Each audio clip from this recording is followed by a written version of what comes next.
지금 우즈베키스탄이 충격적인 발표를 했습니다. 28년간 단 한 번도 바꿔본 적 없던 파트너와의 계약을 파기한다고 선언한 것인데요. 58년 무사고 기록을 자랑하던 글로벌 컨소시엄이 기술 이전을 거부하자 벌어진 일입니다. 하지만 충격적인 사실은 핵심 시스템 접근 권한이 0%였다는 점입니다. 고장 복구에 평균 72시간이 걸렸고 현지 기술진이 직접 고칠 수 있는 건 전체의 7%에 불과했는데요. 과연 우즈베키스탄은 어떻게 28년간의 기술 종속에서 벗어날 수 있었을까요?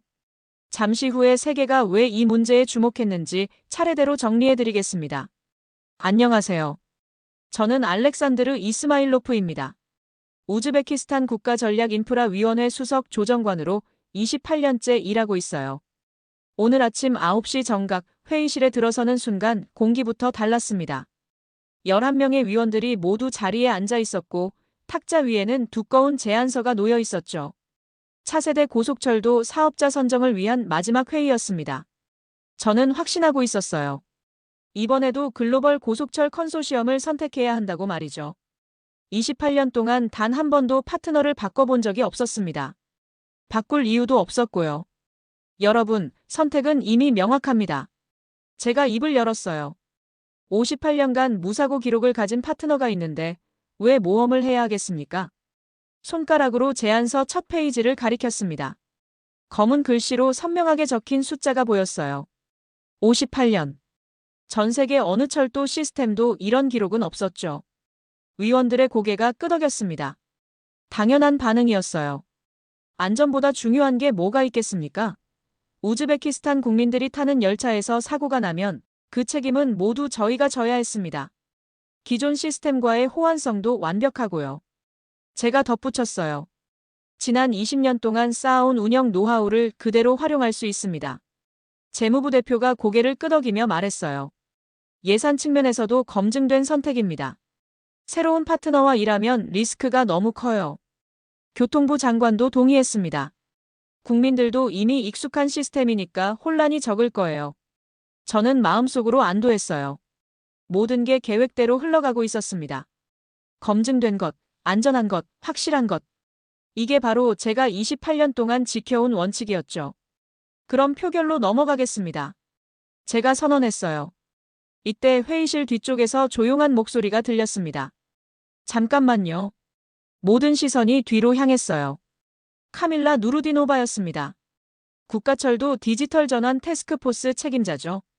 그동안 회의에서 거의 말을 하지 않던 사람이었어요. 말씀하세요. 제가 약간 당황한 목소리로 답했습니다. 카밀라가 천천히 일어났어요. 손에는 얇은 파일 하나가 들려 있었습니다. 수석님, 표결 전에 보셔야 할 자료가 있습니다. 카밀라의 목소리는 차분했지만 뭔가 단단한 게 느껴졌습니다. 회의실 분위기가 순식간에 바뀌었어요. 위원들이 서로를 쳐다보며 당황하는 기색이 역력했죠. 어떤 자료인가요? 제가 물었습니다. 사실 약간 불쾌했어요. 이미 결정된 사안에 딴죽을 걸려는 건 아닌지 의심스러웠죠. 카밀라가 파일을 펼쳤어요. 지난 1년간 유지보수 현황 보고서입니다. 저는 미간을 찌푸렸습니다. 그건 이미 검토했죠. 전체적으로 양호한 수준이었어요. 네, 전체적으로는 그렇습니다. 카밀라가 고개를 끄덕였어요. 하지만 세부 사항을 보시면 다른 이야기예요. 그가 첫 번째 페이지를 넘겼습니다. 빨간 동그라미로 표시된 구간이 여러 개 보였어요. 제가 본 요약 보고서에는 없던 내용이었죠. 어구간 여름철 평균 고장 횟수가 월 12회였습니다. 카밀라의 목소리에 감정은 없었어요. 그냥 사실을 읽는 것처럼 들렸죠. B구간은 15회, C구간은 21회였고요. 재무부 대표가 당황한 목소리로 물었어요. 그런데 수리는 빨리 되지 않았나요? 그게 문제입니다. 카밀라가 두 번째 페이지를 넘겼어요. 평균 복구 대기 시간이 72시간이었습니다. 회의실이 조용해졌어요. 72시간이라는 건 사흘이나 되는 시간이었죠. 뭔가 잘못 계산된 것 같은데요. 제가 목소리를 높였습니다. 그렇게 오래 걸릴 리가 없어요. 카밀라가 저를 똑바로 쳐다봤어요. 수석님, 저희가 직접 현장에서 확인한 겁니다. 부품 주문부터 기술진 파견까지 모든 과정을 기록했어요. 그가 세 번째 페이지를 펼쳤습니다. 날짜별로 정리된 표가 나타났어요. 각 고장마다 세세한 기록이 적혀 있었죠. 7월 15일 어구간 신호 시스템 오류, 부품 도착까지 56시간. 카밀라가 한 줄씩 읽어 내려갔어요. 7월 23일 비구간 제동장치 문제, 전문가 도착까지 84시간. 교통부 장관이 불편한 표정을 지었습니다. 그런 세부 사항까지 알 필요가 있나요? 결국 다 고쳐졌잖아요. 맞습니다. 다 고쳐졌어요. 카밀라가 마지막 페이지를 펼쳤어요. 하지만 승객들이 기다린 시간을 보세요. 표면 아래에 굵은 글씨로 적힌 숫자가 눈에 들어왔어요. 승객 평균 지연 시간 76시간. 우리는 고장난 열차보다 기다리는 시간이 더 길었습니다. 카밀라의 목소리가 한 톤 낮아졌어요. 저는 뭐라고 대답해야 할지 몰랐습니다. 58년 무사고 기록이 순식간에 다른 의미로 느껴졌어요. 사고는 없었지만 불편함은 일상이었던 거죠. 그래도 제가 말을 더듬었어요. 안전이 최우선 아닌가요? 카밀라가 파일을 덮었습니다. 물론입니다. 하지만 이게 정말 안전일까요? 이 영상이 도움이 되셨다면 구독과 좋아요 부탁드려요. 카밀라의 질문이 회의실에 맴돌았습니다. 위원들의 표정이 어두워졌어요. 저 역시 마음이 복잡해지기 시작했죠. 카밀라 씨, 구체적으로 뭘 말하려는 건가요? 제가 조심스럽게 물었습니다. 카밀라가 가방에서 또 다른 파일을 꺼냈어요. 이번 건 더 두꺼웠습니다. 표지에 정비 접근 권한 현황이라고 적혀 있었죠.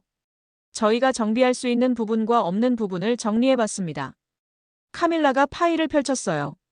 결과가 충격적이었어요. 첫 페이지에는 열차 구조도가 그려져 있었습니다.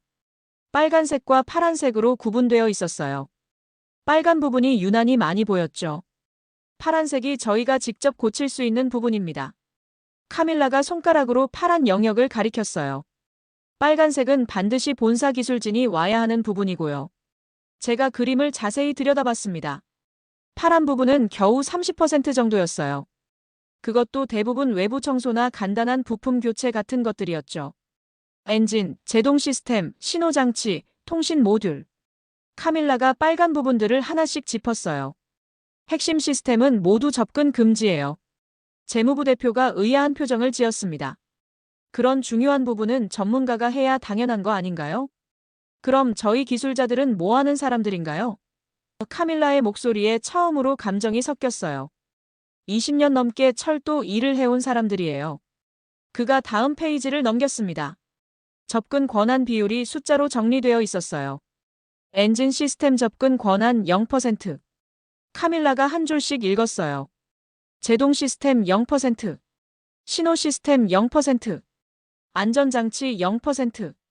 교통부 장관이 불편해했습니다. 하지만 안전을 위해서는 이건 안전이 아니라 접근 금지입니다. 카밀라가 장관의 말을 끊었어요. 그 순간 회의실이 조용해졌습니다.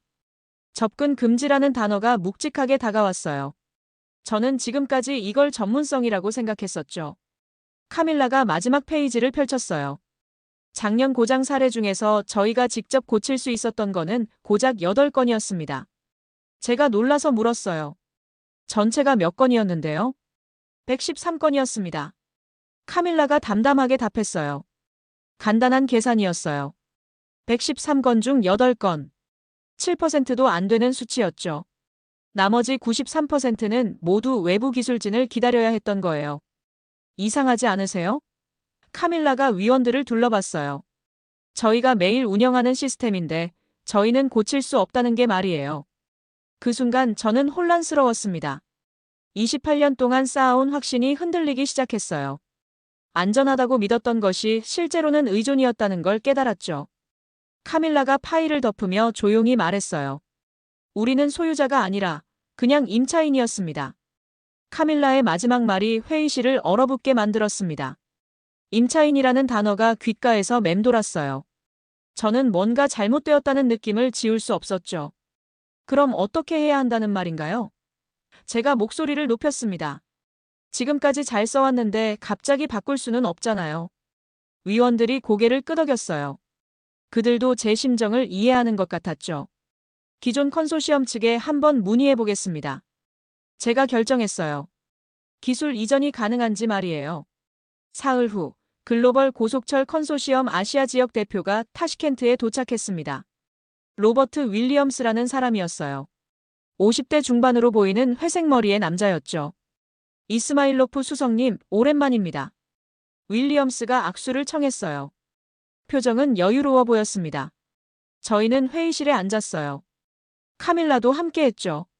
윌리엄스는 커피를 한 모금 마신 후 입을 열었습니다. 기술 이전 요청을 받고 깜짝 놀랐어요. 그가 웃으며 말했어요. 28년 동안 한 번도 이런 요청은 없었거든요.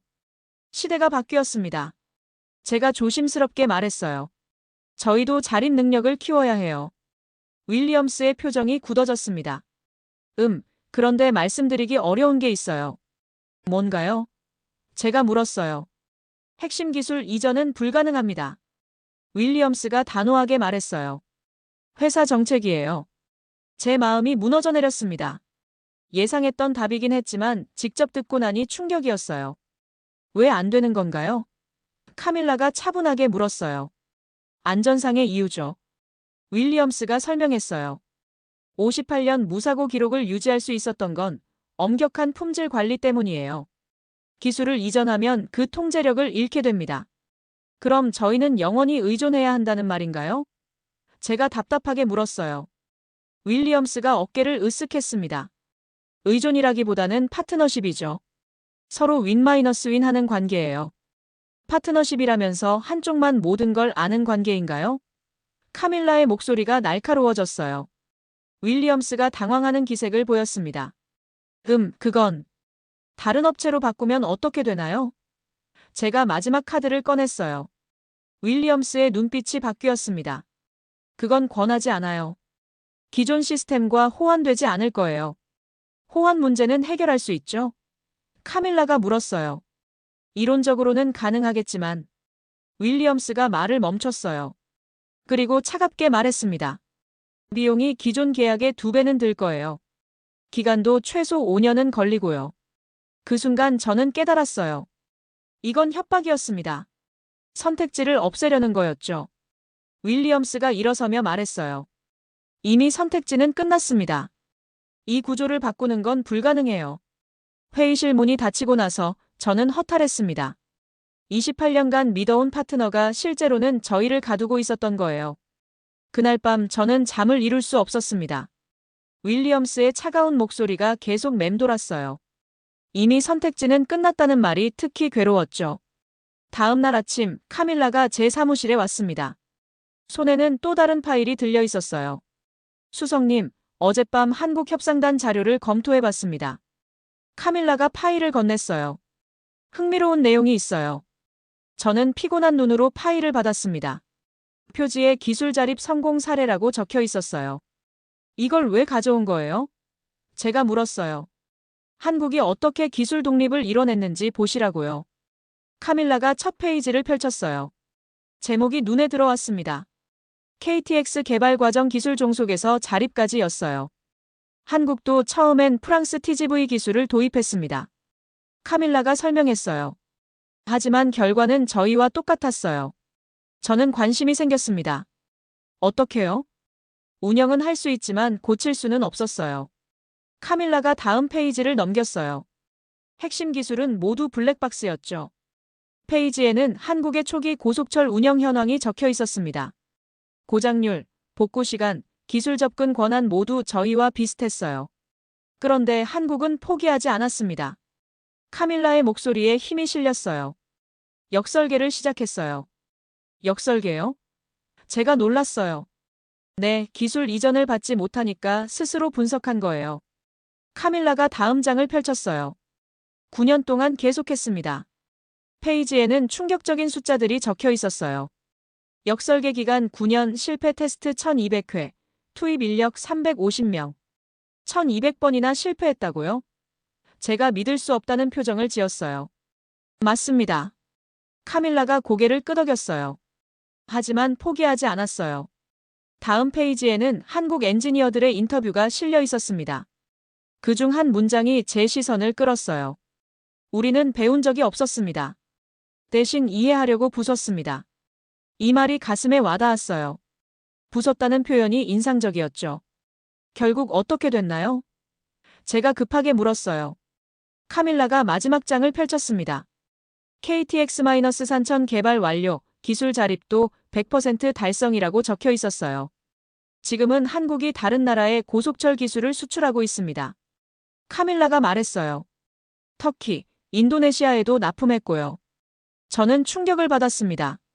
기술을 받지 못했던 나라가 이제 기술을 주는 나라가 된 거였어요. 그런데 한국협상단은 뭐라고 했나요? 제가 궁금해했어요. 저희에게도 똑같이 해주겠다고 했어요. 카밀라가 미소를 지었어요. 설계도, 정비 매뉴얼, 교육과정까지 전부 이전하겠다고요. 그 순간 저는 새로운 가능성을 느꼈습니다. 윌리엄스가 불가능하다고 했던 것들이 실제로는 가능한 일이었던 거죠. 왜 그렇게 하려는 걸까요? 제가 의심스러워했어요. 카밀라가 파일을 덮으며 말했어요. 자신들이 겪었던 고통을 저희가 겪지 않았으면 한다고 하더군요. 카밀라의 말이 제 마음을 움직였습니다. 한국의 경험담은 저에게 새로운 관점을 제시했어요. 더 이상 기존 방식에만 매달릴 수 없다는 생각이 들었죠. 위원회를 다시 소집하겠습니다. 제가 결심을 굳혔어요. 재표결을 해야겠어요. 이틀 후 모든 위원들이 다시 회의실에 모였습니다. 이번에는 분위기가 달랐어요. 각자의 표정이 진지했죠. 여러분, 지난번 회의 이후 많은 생각을 했습니다. 제가 입을 열었어요. 저희가 놓친 중요한 점이 있었어요. 제가 한국의 자료를 테이블 위에 펼쳤습니다. 위원들이 자료를 훑어봤어요. 기술 이전 없는 협력은 진짜 협력이 아니었습니다. 제가 천천히 말했어요. 저희는 고객이 아니라 종속자였어요. 재무부 대표가 걱정스러운 표정을 지었습니다.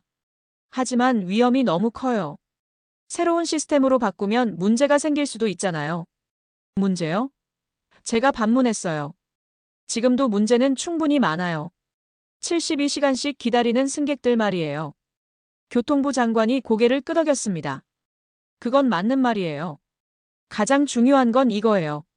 제가 목소리에 힘을 실었어요. 우리가 고칠 수 없는 안전은 안전이 아닙니다. 회의실이 조용해졌어요. 제 말이 위원들에게 깊이 와닿는 것 같았죠. 만약 큰 사고가 나면 어떻게 해야 할까요? 제가 질문을 던졌어요. 외국 기술진이 올 때까지 기다려야 하나요? 그동안 승객들은 어떻게 하고요? 위원 중 한 명이 고개를 저었습니다. 그럼 안 되죠. 바로 그거예요. 제가 강조했어요. 진짜 안전은 저희가 직접 대응할 수 있을 때 가능한 거예요. 카밀라가 자료를 추가로 배포했습니다. 한국 시스템의 장점을 정리해봤어요. 첫 번째 항목이 눈에 들어왔어요. 현지 기술진 양성 프로그램 포함이었죠. 기술 이전과 동시에 저희 엔지니어들을 교육시켜줄 거예요. 카밀라가 설명했어요. 6개월 과정으로 말이에요. 두 번째 항목도 인상적이었습니다. 부품 현지화 지원이었어요. 주요 부품들을 우즈베키스탄에서 생산할 수 있도록 도와준대요. 카밀라가 덧붙였어요. 재무부 대표가 놀라며 물었어요. 정말요? 그럼 수입 비용도 줄일 수 있겠네요. 맞습니다. 제가 답했어요. 장기적으로는 훨씬 경제적이에요. 마지막 항목은 가장 중요한 것이었습니다. 기술 접근 권한 100%였어요. 모든 시스템을 저희가 직접 관리할 수 있게 됩니다. 제가 강조했어요. 더 이상 남에게 의존하지 않아도 되는 거죠. 위원들의 표정이 밝아졌어요. 처음으로 희망적인 분위기가 느껴졌죠. 그럼 표결하겠습니다.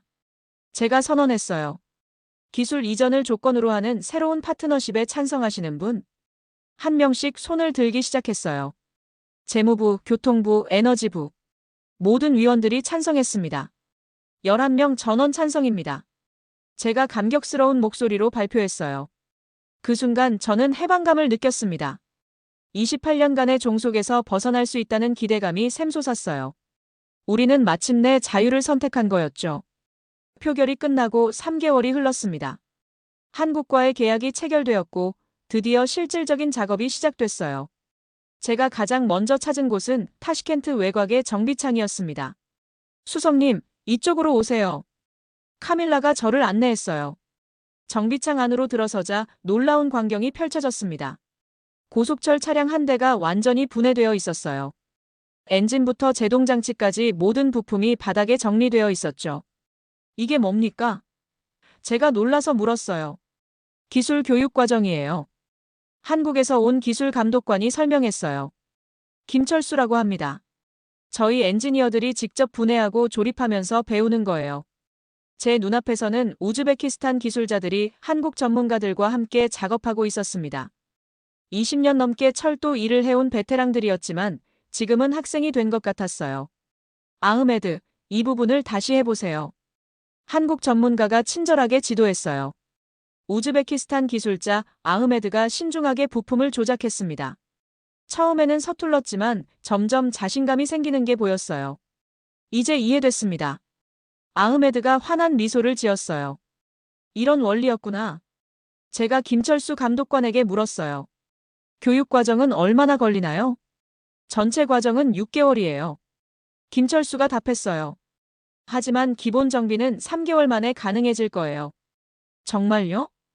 제가 기대에 찬 목소리로 물었어요. 네, 이분들 실력이 생각보다 뛰어나세요. 김철수가 우즈베키스탄 기술자들을 바라보며 말했어요. 기초가 탄탄해요. 몇 주가 더 지나자 변화가 눈에 보이기 시작했습니다. 기술자들이 점점 자신 있게 작업하는 모습이 인상적이었어요. 수석님, 보세요. 아흐메드가 저를 불렀어요. 엔진 내부 점검을 혼자서 할 수 있게 됐어요. 아흐메드가 능숙하게 엔진 커버를 열고 내부를 점검했습니다. 예전에는 절대 만질 수 없었던 부분이었어요. 어떤 기분이에요? 제가 물었어요. 처음으로 설명서를 읽지 않고 이해했습니다. 아흐메드가 자랑스럽게 말했어요. 그 말이 제 가슴을 뭉클하게 했습니다. 읽지 않고 이해한다는 건 정말 자신의 것이 됐다는 뜻이었죠. 교육 시작 94일째 되는 날, 드디어 역사적인 순간이 왔습니다. 우즈베키스탄 기술진만으로 첫 번째 단독 정비를 시도하는 날이었어요. 제가 정비창에서 지켜봤습니다. 아흐메드와 동료들이 체계적으로 작업을 진행했어요. 한국 전문가들은 멀리서 지켜보기만 했죠. 신호 시스템 점검 완료. 아흐메드가 보고했어요. 제동장치 이상 없음. 다른 기술자가 따라 말했어요. 엔진 상태 정상. 세 번째 기술자가 확인했어요. 모든 점검이 끝나고 김철수 감독관이 최종 확인을 했습니다. 완벽합니다. 김철수가 엄지손가락을 올렸어요. 이제 정말로 독립적인 정비가 가능해요. 그 순간 정비창 안이 환호성으로 가득 찼습니다. 기술자들이 서로 포옹하며 기뻐했어요. 저 역시 감격스러웠죠. 카밀라가 제 옆으로 와서 말했어요. 수석님, 드디어 우리 것이 됐네요. 제가 고개를 끄덕이며 답했어요. 네, 이제 진짜 우리 기술이에요. 첫 단독 정비 성공 이후 6개월이 흘렀습니다. 오늘은 특별한 날이었어요. 우즈베키스탄 철도 자립 선언식이 열리는 날이었죠. 타시켄트 중앙역 대회의실에는 정부 관계자들과 언론진이 가득 모였습니다. 제가 연단에 올라 마이크 앞에 섰어요. 안녕하십니까? 국가전략인프라위원회 수석 조정관 알렉산드르 이스마일로프입니다. 제 목소리가 회의실에 울렸어요. 28년간의 여정이 오늘 새로운 출발점에 서게 됐습니다. 오늘부터 우즈베키스탄 고속철도는 완전 자립형 운영 체제로 전환됩니다. 제가 선언했어요. 박수가 터져나왔습니다. 저는 준비한 자료를 들어올렸어요. 지난 1년간의 성과를 보고드리겠습니다. 제가 첫 번째 수치를 발표했어요. 평균 복구 시간이 72시간에서 8시간으로 단축됐습니다. 회장이 술렁였어요. 90% 가까운 단축이었죠. 현지 기술진의 정비 가능 범위가 7%에서 100%로 확대됐습니다. 제가 두 번째 성과를 말했어요. 더 큰 박수가 나왔습니다. 완전한 기술 자립을 이룬 거였어요. 가장 중요한 건 이겁니다. 제가 목소리에 힘을 실었어요. 우리는 더 이상 누구의 허락도 받지 않습니다. 아흐메드와 동료 기술자들이 객석에서 환하게 웃고 있었어요. 그들의 표정에서 자부심이 느껴졌죠. 지난 30년 동안 우리는 안전하다고 믿었습니다. 제가 과거를 돌아봤어요. 하지만 그건 안전이 아니라 의존이었어요. 카밀라가 고개를 끄덕이며 제 발표를 지켜봤습니다. 그가 없었다면 이 변화는 불가능했을 거예요. 진짜 안전은 우리가 스스로 문제를 해결할 수 있을 때 시작됩니다. 제가 강조했어요. 그리고 오늘 우리는 그 능력을 완전히 갖추게 됐습니다. 제가 마지막 발표를 준비했어요. 가장 의미 있는 내용이었죠. 앞으로 우즈베키스탄은 다른 나라의 철도 발전도 도울 예정입니다. 제가 미래 계획을 밝혔어요. 중앙아시아 철도 기술 허브가 되는 것이 목표예요. 회장 전체가 기립박수로 화답했습니다. 기술을 받던 나라에서 기술을 주는 나라로 발전하겠다는 선언이었죠. 연설이 끝나고 기자들의 질문이 쏟아졌습니다. 수석님, 가장 큰 변화는 뭔가요? 제가 잠시 생각한 후 답했어요. 마음가짐이에요. 우리는 열차를 산 게 아니라 선택권을 되찾았습니다. 앞으로의 계획은 어떻게 되나요? 우리 기술로 더 좋은 시스템을 만드는 거예요. 제가 자신있게 말했어요. 이제 시작일 뿐입니다. 행사가 끝나고 저는 정비창을 다시 찾았습니다. 아흐메드와 동료들이 여전히 열심히 작업하고 있었어요. 수석님, 보세요. 아흐메드가 자랑스럽게 말했어요. 이제 우리가 개선 아이디어까지 내고 있어요. 정말 놀라운 변화였습니다. 단순히 주어진 걸 따라하는 게 아니라 스스로 발전시키고 있었던 거예요.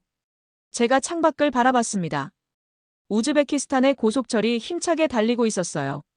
이제 그 열차는 완전히 우리 것이었습니다. 우리가 만들고, 우리가 고치고, 우리가 발전시키는 진짜 우리의 기술이었죠. 28년 만에 저는 진정한 안전이 무엇인지 깨달았습니다. 남에게 의존하는 것이 아니라 스스로 책임질 수 있는 능력을 갖는 것이었어요. 세계가 한국을 어떻게 보고 있는지 계속해서 전해드리겠습니다. 구독해 두시면 중요한 장면들을 놓치지 않으실 수 있습니다.